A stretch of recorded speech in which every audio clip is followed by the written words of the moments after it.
brought to you by Palvi Agrico. आता शेतीसाठी जे काही लागणार ते घरपोच मिळणार, तेही मोबाईलच्या एका क्लिकवर. किरीट सोमयाला तर तुम्ही आता काय काम ठेवलं नाही, अर्धे सगळे नेले तिकडे, ते आपले घेऊन फिरतायत सगळीकडे.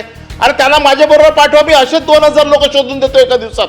पण याच्यातली सत्यता तुमच्या समोर आणणं माझ्यासारखीचं काम आहे आणि मी ते सांगते, ही 50 वर्षात केलेली घाण आहे, 2-3 वर्षात साफ होणार नाही. बँड्रापासून अंधेरीपर्यंत तुम्ही माझ्या बरोबर चला, मी तुम्हाला 2 दिवसात 2000 लोक शोधून देतो. प्रवीण दरेकरला काय माहित नाही आपल्या भागात कुठे आहेत ते, मुंबई जे राहणारे लोकांना माहित नाही कुठे राहतात ते.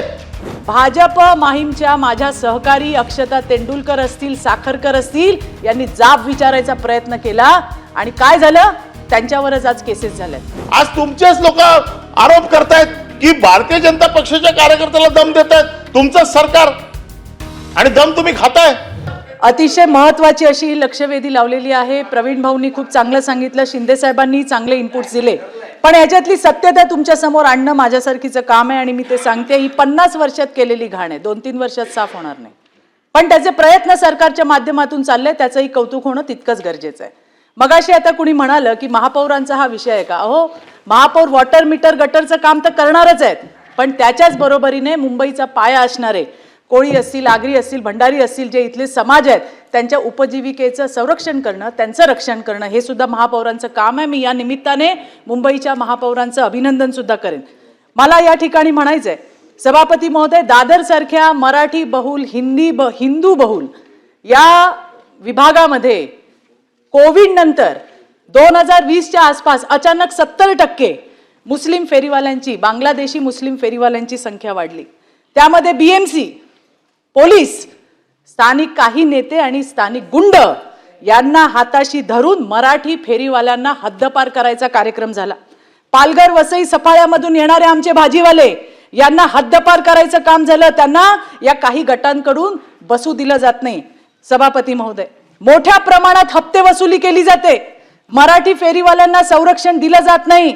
मिलिंदजी, दादरमध्ये 0 नंबर, हा 0 नंबर काय आहे ते आपल्याला BMC वाले आणि पोलीसवाले, स्थानिक प्रशासन चांगलं सांगेल. हे 0 नंबर जो आहे, हे करणारा जमालुद्दीन आणि त्याचा भाऊ शमशुद्दीन हे रोहिंग्यासाठी फंड रेज करत होते, सभापती महोदय.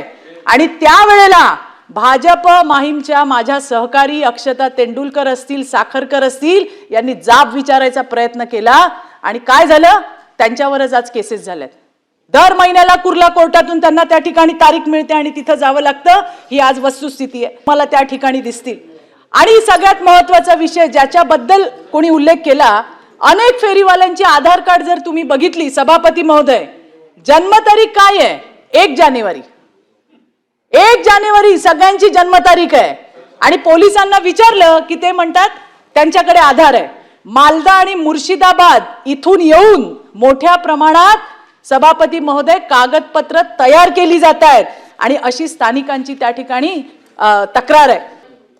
आज जेम्स अँड ज्वेलरीमध्ये ते लोक आहेत, आज फुलांचं मुंबईमध्ये डेकोरेशन चालते त्याच्यामध्ये ते लोक आहेत, मच्छी ते लोक विकतायत, आज फेरीवाले ते लोक आहेत. हे काय पोलिसांना माहित नाही? हे महानगरपालिकेला माहित नाही? हा राज्य कोणाचं पण असू देत, या यंत्रणा तर त्याच आहेत ना. आज मी आहे राज्यावरती, उद्या तुम्ही आहात, पण यंत्रणा तर त्याच आहेत ना. यात यंत्रणांना काय माहित नाही का हे कोण आहेत ते? आणि म्हणून आज तुमचेच लोक आरोप करतायत की भारतीय जनता पक्षाच्या कार्यकर्त्याला दम देत आहेत तुमचं सरकार, आणि दम तुम्ही खाताय आणि सभागृहात येऊन सांगताय की आम्ही दम खातोय म्हणून. हे फार गंभीर आहे. हा जो विषय राष्ट्रीय सुरक्षिततेचा विषय, 2-5 बांगलादेशी इथे राहिले, मोठा विषय नाही आहे, पण त्याच्यात 2-4 अतिरेकी आले बांगलादेशातला आणि देशात जर घातपात घडवून गेले तर फार मोठा विषय आहे. नीट समजून घ्या या विषयाचं गांभीर्य. हे राजकारण म्हणून या विषयाकडे बघू नका. हा विषय देशाचा राष्ट्रीय सुरक्षिततेचा विषय, आपले आणि बांगलादेशचे संबंध जे काही ताणलेत त्या दृष्टिकोनातून या विषयाकडे बघितलं पाहिजे. आज किरीट सोमयाला तर तुम्ही आता काय काम ठेवलं नाही, अर्धे सगळे नेले तिकडे, ते आपले घेऊन फिरतायत सगळीकडे. अरे त्याला माझ्या बरोबर पाठवा, मी असे 2000 लोक शोधून देतो एका दिवसात. असेच देतो. बँड्रापासून अंधेरीपर्यंत तुम्ही माझ्या बरोबर चला, मी तुम्हाला 2 दिवसात 2000 लोक शोधून देतो. प्रवीण दरेकरला काय माहित नाही आपल्या भागात कुठे आहेत ते, मुंबई जे राहणारे लोकांना माहित नाही कुठे राहतात ते. हे सगळ्यांना माहिती आहे, पण ह्याला राजकीय विषय करू नका.